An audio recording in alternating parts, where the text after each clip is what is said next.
Tenemos un problema de oscilación. Vamos a ver ahora el péndulo de torsión, que consiste en un peso suspendido por un alambre fijo al centro de masa de dicho sólido. En este caso sería el peso, sería un disco, este sería el alambre. El alambre se fija firmemente a un soporte rígido y al sólido en la posición de equilibrio se marca una línea radial desde su centro hasta P. Esta sería la posición de equilibrio. Si el sólido es un disco y este se gira en el plano horizontal hasta la posición radial θ, es decir, el punto P se ha pasado al punto R, se ha hecho girar horizontalmente, el alambre se torcerá y se torcerá porque este punto sí está fijo, mientras que este se mueve con el disco, con la masa, y ejercerá una torque sobre el disco que tiende a hacerlo volver a la posición P. Si se deja libre, esto volvería a pasar por la posición P. Esta es una torque restauradora. Para torcimiento pequeño se encuentra que la torque es proporcional a la cantidad en la que se ha torcido el alambre, o sea, al desplazamiento angular θ. Por un factor de proporcionalidad que es K, la ecuación del movimiento sería entonces torque externa sería igual al momento de inercia por alfa, o I derivada segunda de θ con respecto a t. Se mete aquí la torca y nos da la ecuación del movimiento armónico simple, pero en función del desplazamiento angular θ. Esto tiene solución seno-coseno. Alcanza un máximo. Por ejemplo, si se mueve hasta aquí y se suelta, se movería entre R y Q y empezaría a oscilar, pasando por P. Y el periodo es 2pi raíz de I. El inverso de este factor, es decir, I entre K. Piensa que aquí se sustituye M por el momento de inercia I. A ver, el péndulo físico. En este caso tenemos un péndulo que consiste en un cuerpo rígido, como este, que es irregular, que puede oscilar en un plano vertical, estaría así verticalmente, en torno al eje que pasa por uno de sus puntos, que sería el eje que pasa por P. Es decir, el cuerpo en forma irregular está pivoteando en torno a un eje horizontal sin fricción que pasa por el punto P, estaría así, oscilaría así, y desplazado un ángulo θ de su posición de equilibrio, que sería esta de aquí, cuando el peso que pasa por el centro de masa está en su posición de equilibrio, que sería esta vertical que pasa por P. La distancia del pivote al centro de masa es D, la inercia rotacional en torno a este eje P que pasa por el pivote psi, y la masa del cuerpo es M mayúscula. La torque restauradora para el desplazamiento angular va a ser esto, mg d seno de θ. ¿Por qué? D seno de θ es el brazo del torque. A ver, tendríamos aquí, este sería el eje que pasa por P, y el brazo del torque iría de aquí a aquí. Entonces fíjense que es D seno de θ por la fuerza que sería el peso mg. La torque se divide en la componente tangencial de la fuerza gravitacional.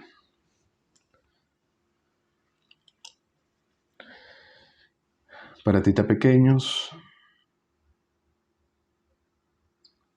bueno, es tangencial porque este punto C describiría una trayectoria circular porque está pivoteando respecto a P, y esta fuerza justo aquí, que es perpendicular a mg, sería tangencial al punto T y a la trayectoria que describiría el centro de masa. Para θ pequeños se aproxima seno de θ por θ, así que la torque al final queda menos mg de θ, y esto se agrupa en K, menos kθ, donde K es mgd, y esto es igual a I de derivada segunda. Bueno, esto se iguala y se pasa a la izquierda, y tenemos la ecuación del movimiento armónico simple en función de θ, con periodo t igual 2pi raíz del inverso de esto.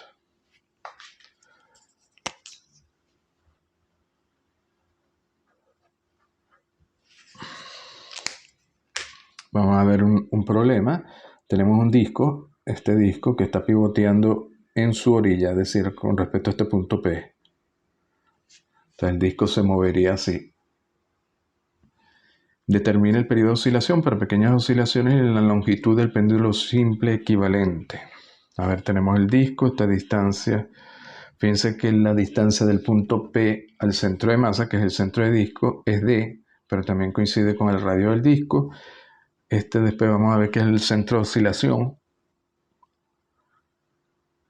Tiene masa m, y lo tenemos que comparar con un péndulo simple de masa m. y cuál sería la longitud de manera que tuvieran el mismo periodo de oscilación. No tiene que ser 2R, de hecho es 3 medios de R.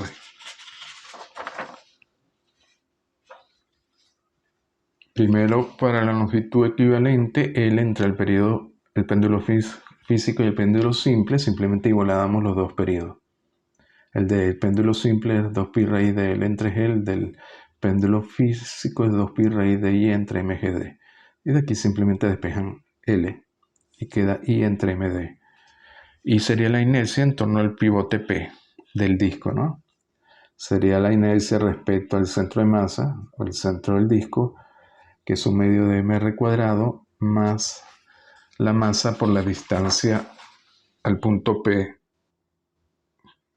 que es D en este caso, o D es igual a R, por tanto es mr cuadrado, te da 3 medios de mr cuadrado. Bueno, para el péndulo rígido en este caso, el periodo es esto, con D igual a R, y nos da un periodo 2 pi raíz de 3 medios R entre G, y luego se compara con este, L es igual a I entre MR, teniendo I, sustituimos I, ya tenemos que L equivalente es 3 medios del radio del disco. A ver, este problema nos dice que tenemos el centro de oscilación de un péndulo físico, este punto O, tiene otra propiedad interesante. Si sobre el centro de oscilación actúa una fuerza impulsiva, como en este caso una fuerza horizontal hacia la izquierda, supuesta horizontal y en el plano de oscilación, debe ser justo en el plano del disco, no se siente una reacción en el punto de soporte P.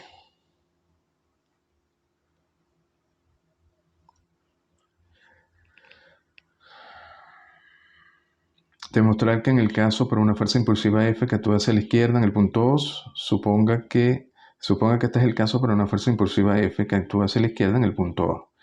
Suponga que el péndulo está inicialmente en reposo.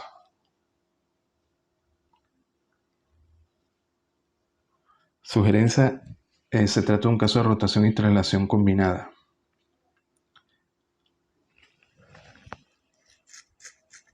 Bueno, en este caso, sobre el disco va a actuar una fuerza impulsiva F hacia la izquierda. Esta fuerza actúa sobre todo el disco.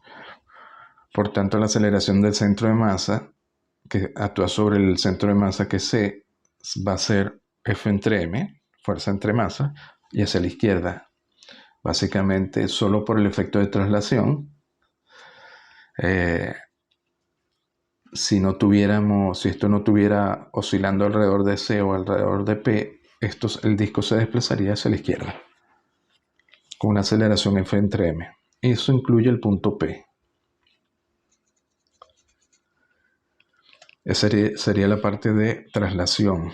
Ahora vamos a calcular el torque alrededor del centro de masa.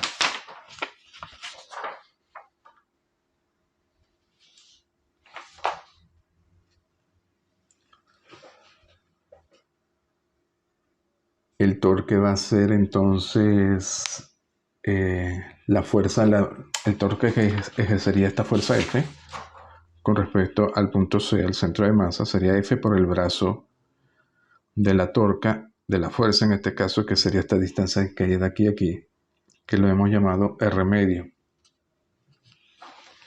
Y esa torca tiene que ser alfa por I.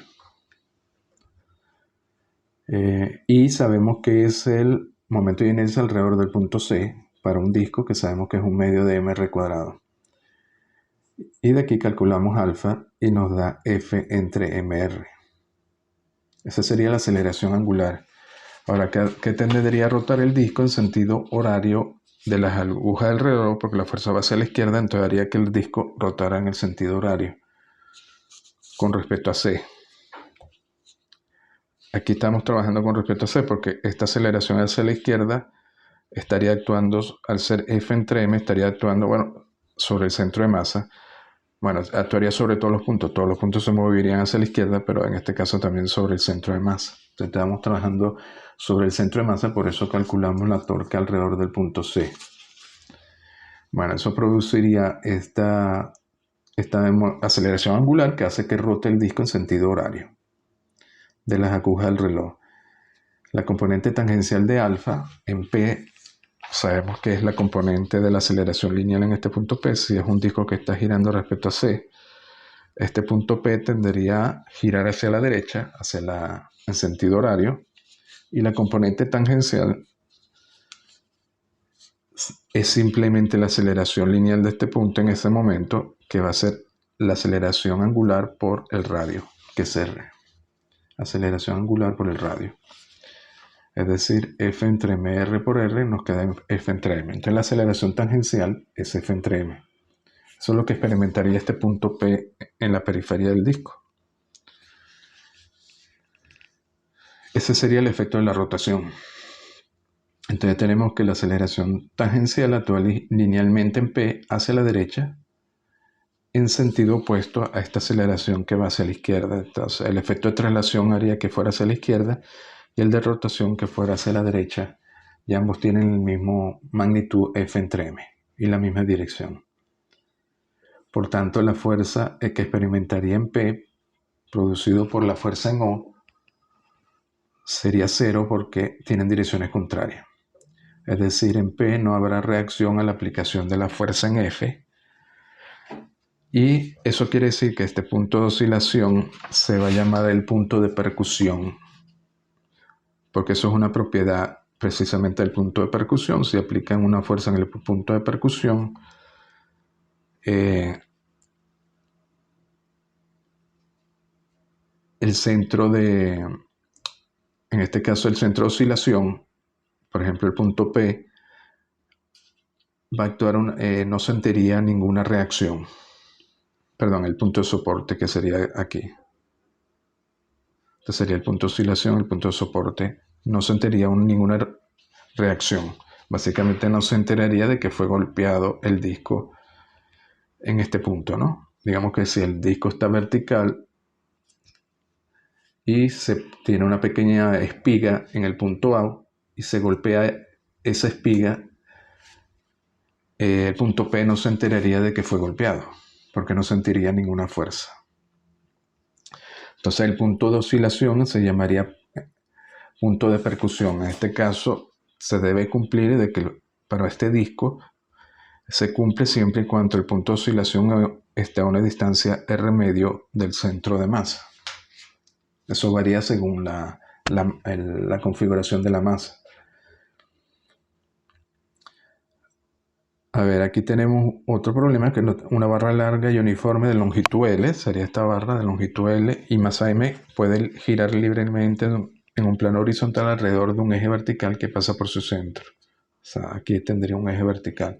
Entonces ya puede girar de esta forma. Un resorte de constante K se conecta horizontalmente en el extremo de la barra y une a una pared fija.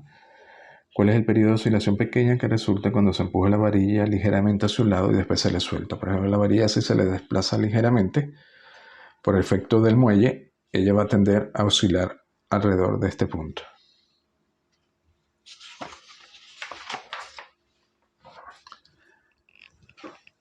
Bueno, si el ángulo es pequeño, con F perpendicular a la barra, la fuerza restauradora del muelle será constante y tangente a la trayectoria circular de uno de los extremos. A ver, si el desplazamiento θ es pequeño, esta fuerza vertical, fíjense que aquí está exagerado, este punto se movería de aquí a acá y el muelle tendría esta dirección ligeramente oblicua, ¿no? Pero es porque θ está exagerado, ¿no? Si θ es pequeño, la dirección del muelle seguirá siendo aproximadamente vertical. Y la fuerza que ejerce, porque en este caso se estiraría el muelle, la fuerza hacia arriba sería vertical. Y al ser vertical y esto moverse en un círculo, sería tangente al círculo. La torca respecto al centro de la barra, que es el punto de oscilación,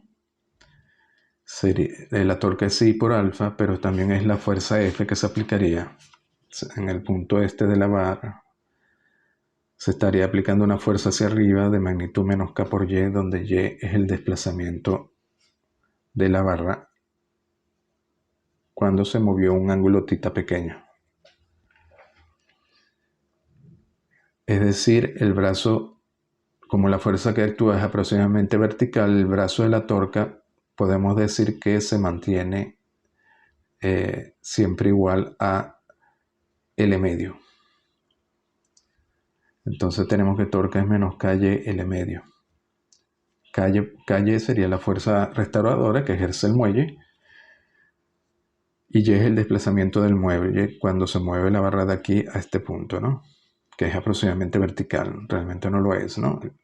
Pero si θ es pequeño se puede considerar vertical. Luego este desplazamiento Y, este de aquí, se puede aproximar por esto, L medio, si esto es θ, L medio por el seno de θ. Y luego seno de θ, si θ es pequeño, se aproxima por θ. Así que la aceleración tangencial y por tanto alfa, bueno, alfa va a ser la aceleración lineal entre el radio es L medio, y luego el momento de inercia de la barra sería la barra con respecto a su centro. Eso está tabulado y es ml cuadrado entre 12, donde L es la longitud de la barra. Ponemos todo en esta ecuación, quedaría fl medio menos k, y se aproximó por esto, L medio seno de θ, por el brazo que es L medio. Luego seno de θ se aproxima por θ, pero alfa es la derivada segunda de θ. Se hace aquí la ecuación del movimiento y llegamos a esta ecuación. Fíjense que es la ecuación del movimiento armónico simple de nuevo, donde este factor lo llamamos K' igual a 3K. Entonces K' sería 3K y nos queda la ecuación del movimiento armónico simple otra vez. El período es 2pi raíz de la inversa de este factor, es decir, 2pi raíz de m entre 3K. Ese sería el periodo de oscilación de esa barra. Aquí tenemos otro problema con barras. Se forma un péndulo pivoteando una varilla larga y delgada de longitud L y masa m alrededor de un punto sobre dicha varilla, en este caso alrededor de este punto P, que está a una distancia D más allá del centro de masa. Encontrar el periodo de pequeña amplitud de este péndulo en términos L, D, M y G. Demostrar que el periodo tiene un valor mínimo cuando D es igual a L entre raíz de 12. Bueno, igual que antes, esta varilla se hace girar un pequeño ángulo θ, que sería este ángulo. Sobre ella actuaría la fuerza de gravedad, su peso, y generaría un torque, que sería este peso por el brazo del torque respecto al eje que pasa por P. Sería esta distancia de aquí a aquí, que sería aproximadamente D por el seno de θ. Así que tenemos torque igual a F por el brazo, F de seno de θ, o aproximadamente F de θ si θ es pequeño. Y bueno, y de nuevo esta fuerza actúa en dirección contraria a θ, así que va negativa. Luego necesitamos el momento de inercia con respecto a este punto P. Sabemos que el momento de inercia de la barra respecto a su centro es ml cuadrado entre 12, pero respecto a este punto P hay que agregarle m más m por la distancia que hay entre C y P, es decir, d al cuadrado, md cuadrado.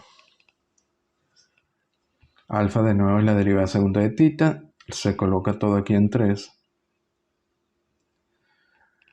Y de nuevo hallamos una ecuación de movimiento armónico simple, donde K llamamos a este inverso de este factor I entre D por G, y así nos queda la fórmula conocida del movimiento armónico simple M entre K,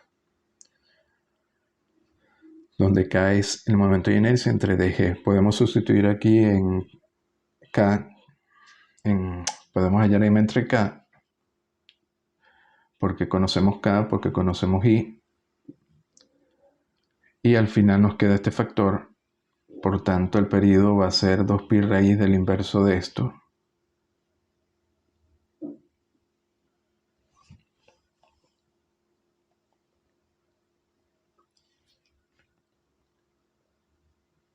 Aquí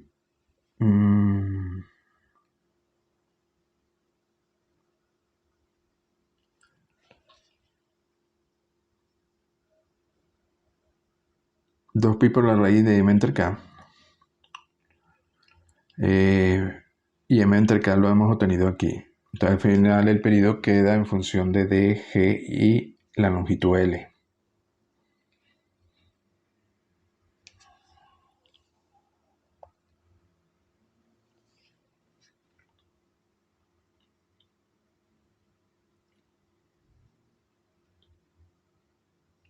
A ver, aquí tenemos I por alfa más F por D y por tita.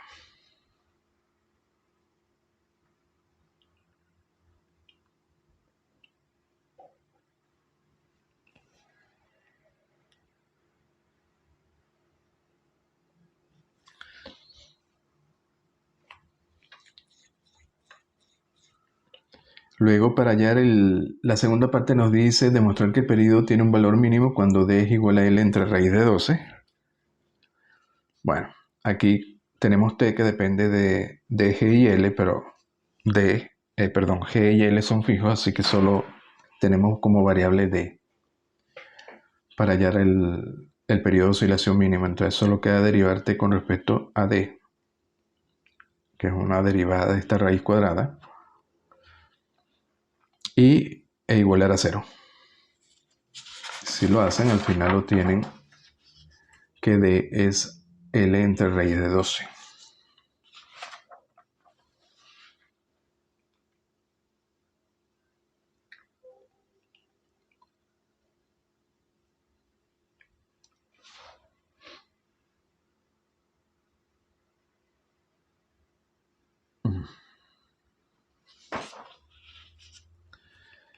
Ahora tenemos un sistema de dos cuerpos que están acoplados a través de un muelle.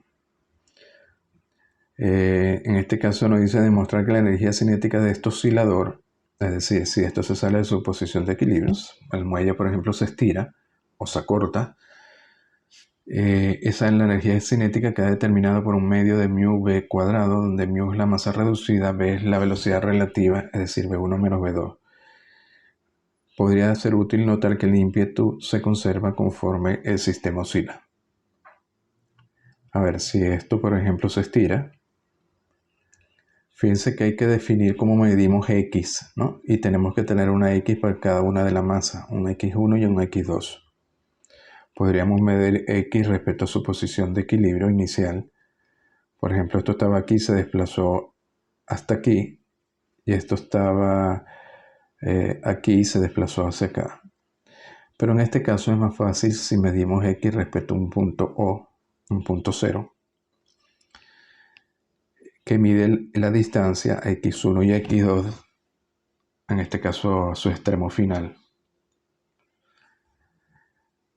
Entonces tendríamos, porque usamos esta forma de medir X, porque directamente si hacemos X1 menos X2 nos daría la longitud que tiene el muelle en ese momento, y si comparamos esta longitud con su longitud normal, relajada, es decir, sin su longitud natural, sin ser estirado, nos daría cuánto se ha comprimido o estirado el muelle. Entonces en este caso es mejor medirlo con respecto a 0, que es lo que hacemos aquí. Así que X1 menos X2 nos da directamente el alargamiento que tiene el muelle en un momento en particular. Lo comparamos con L, que es la longitud relajada del muelle, y nos da cuánto se estira el muelle. Y ese estiramiento es lo que nos va a dar la fuerza, porque la fuerza va a ser proporcional a este estiramiento K por X. A ver, de aquí suponemos que lo estiramos. Si lo estiramos, fíjense que Bueno, el muelle siempre va a quedar estirado por ambos lados, pero si está estirado este extremo al hacia adentro, hacia la izquierda, y este extremo al hacia adentro, hacia la derecha. Entonces la fuerza que experimenta X1 y X2 tienen dirección contraria. Cuando hagamos la ecuación del movimiento para M1 y M2, tenemos que tener dos ecuaciones, porque esto se mueve de forma, está acoplada a X2, pero describe su propio movimiento. No tienen por qué estar en fase, ¿no? Si esto se mueve hacia la derecha, este también se tiene que mover, pueden estar desfasados. Entonces tenemos la ecuación del movimiento para M1 por su aceleración, que es la derivada segunda de X. En este caso ponemos X hacia la derecha y la aceleración positiva hacia la derecha. Para M1 la fuerza va hacia la izquierda, así que esto iría negativo. Y X sería esta ecuación 1. Y para esta otra ecuación, para M2, la fuerza iría hacia la derecha y por tanto sería positiva, ¿no? Ahora tenemos dos ecuaciones. ¿Y qué tenemos que hacer? Tenemos que hallar una sola ecuación para hallar el movimiento resultante.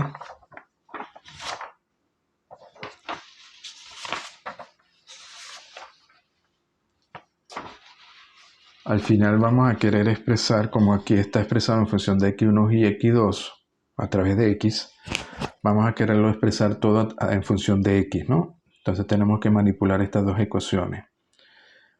Por ejemplo, hay que reducirlas a una sola ecuación. Si multiplicamos 2 por M2 y 3 por M1 y las restamos, que es lo que hacemos aquí, llegamos a esta ecuación más simplificada, que está en función de X y X1 menos X2. Luego definimos esto como una nueva masa, μ, es decir, M1 M2 entre M1 más M2, que es lo que llamamos masa reducida. La pasamos hacia la derecha y luego tenemos que poner X1 y X2 en función de X. Simplemente usamos el hecho de que X es X1 menos X2 menos L. Por tanto, su derivada, esto es constante, simplemente la derivada de X con respecto a T sería la derivada de este término. Y la segunda derivada también sería la segunda derivada de X. Así que este término es la segunda derivada de X más K entre μ por X. Entonces así ya tenemos una sola ecuación diferencial en función de X. Luego hallamos la energía cinética, porque es lo que nos piden. Como hay dos masas, sería un medio de M1 V1 cuadrado, un medio de M2 V2 cuadrado. Las velocidades no tienen por qué ser iguales, ¿no? Podrían estar fuera de fase y tener velocidades distintas en cualquier momento. V1 evidentemente sería la derivada de X1 con respecto a T, porque X1 define precisamente su posición respecto a 0. Lo mismo para X2. Sería de X2 con respecto a T. Bueno, colocamos esto. Aquí primero arreglamos la ecuación 9. Multiplicamos por M2 entre M2 y esta por M1 entre M1. Luego colocamos de aquí de X. Si derivamos X con respecto a T, nos da que es la derivada de X1 con respecto a T menos la derivada de X2 con respecto a T, es decir, V1 menos V2, donde V1 menos V2 es la velocidad relativa, que vamos a llamar V minúscula o V. Y luego vamos a aplicar la conservación del momento del ímpetu para que nos dé una segunda ecuación para poder luego resolver esta ecuación, porque aquí esta ecuación nos queda en función de V1 y V2. Entonces queremos expresar tanto V1 como V2 en función de V, que es la diferencia, pero para eso necesitamos una segunda ecuación. Esa segunda ecuación nos la da la conservación del ímpetu, del momento lineal, que dice que M1V1 más M2V2, este sería el final, tiene que ser el inicial. El inicial, si parte del reposo, es 0. Y de aquí sacamos ya una relación que relaciona V1 con V2. Y con esta ecuación, por ejemplo, sustituimos V1 acá y ya nos queda todo en función de V2.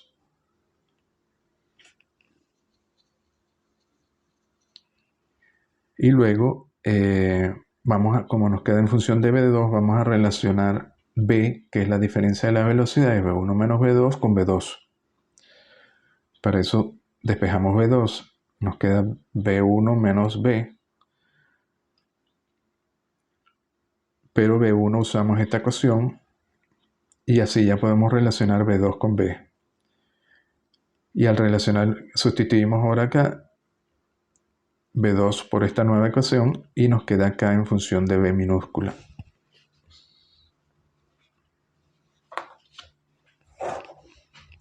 Que era lo que nos pedían. Es decir, K nos da al final un medio de este término por B cuadrado, pero este término es la masa reducida. Entonces, efectivamente nos da un medio de la masa reducida por la velocidad relativa al cuadrado. Bueno, lo dejamos hasta aquí.